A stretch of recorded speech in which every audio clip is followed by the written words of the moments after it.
All right, so let's go with the most basic way to email the customer the promise first.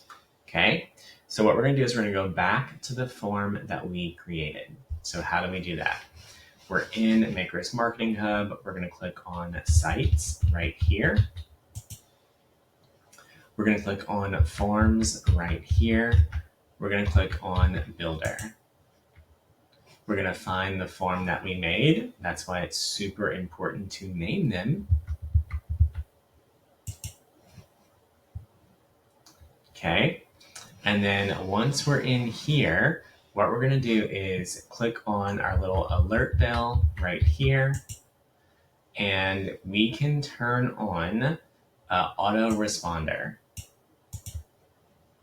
So if we turn that on, it doesn't give us a lot of options, but we can do it pretty simple, pretty quick, right? So subject, we're going to change this to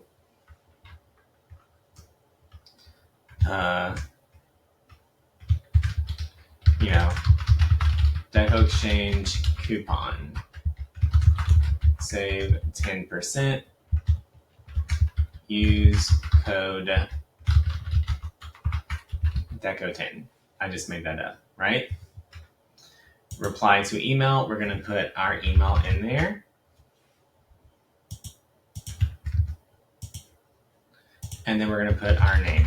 Now, whenever someone fills out this form, it's going to automatically send them an email, and the subject is going to say our business name and whatever our promise was. So if the promise was to be registered to enter into a drawing, it would say Deco Exchange. We don't want to call raffle because that's gambling. Deco Exchange chance to win. You've been registered, right? Something simple. Save, save. Once it's saved, it is done.